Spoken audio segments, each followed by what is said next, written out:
वंदे मातरम के 150 साल पूरे होने के मौके पर सरकार ने राष्ट्रगीत के गायन को लेकर नए दिशा निर्देश जारी किए, जिसमें सभी 6 पैराग्राफ गाना अब जरूरी कर दिया गया है। लेकिन सरकार का यह आदेश कई मौलानाओं और मुस्लिम नेताओं को पसंद नहीं आया और वंदे मातरम को जरूरी करने पर उन्होंने फिर से विरोध शुरू कर दिया है। कुछ लोग हैं कहेंगे खाएंगे रहेंगे हिंदुस्तान में, खाएंगे हिंदुस्तान में, लेकिन वंदे मातरम गाएंगे नहीं। हम उनकी मनसा को समझें।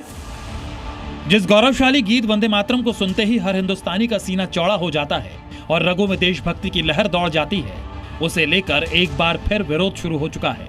और उसकी वजह बना है एक आदेश जो कि सरकार की तरफ से जारी किया गया है, जिसके मुताबिक अब वंदे मातरम के 6 अंतरे गाने होंगे और ये सभी सरकारी कार्यक्रमों में जारी होगा। पहले वंदे मातरम, फिर जनगण मन बजेगा और वंदे मातरम के दौरान खड़ा होना जरूरी होगा। स्कूलों का काम वंदे मातरम से शुरू होना चाहिए। ये आदेश गृह मंत्रालय की तरफ से जारी किए गए हैं। इसके बाद अब सियासी तौर पर इस फैसले का विरोध हो रहा है।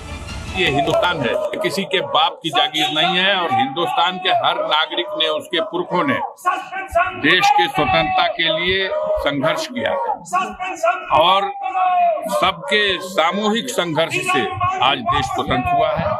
अब जिन लोगों ने एक उंगली भी नहीं कटाई, आज वही लोग अपने को बड़का देशभक्त का लाइसेंस चाहते हैं।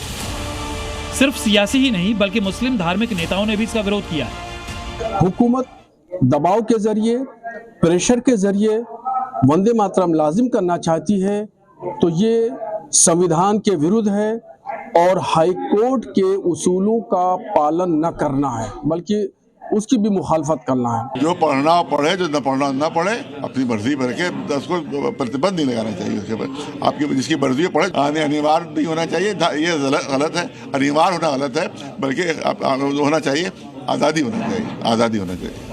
वंदे मातरम का ये विवाद नया नहीं है। जब भी राष्ट्रगीत की बात आती है, मजहबी ठेकेदारों को इस्लाम खतरे में दिखने लगता है और तर्क देने लगते हैं कि मुस्लिम समुदाय सिर्फ अल्लाह के आगे झुकता है। वंदे मातरम में हिंदू देवी देवताओं का गुणगान है, वंदे मातरम में भारत माता की पूजा का जिक्र है और कुछ ऐसा ही अब भी किया जा रहा है।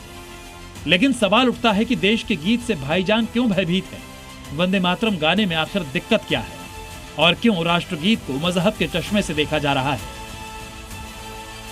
ब्यूरो रिपोर्ट, जी मीडिया।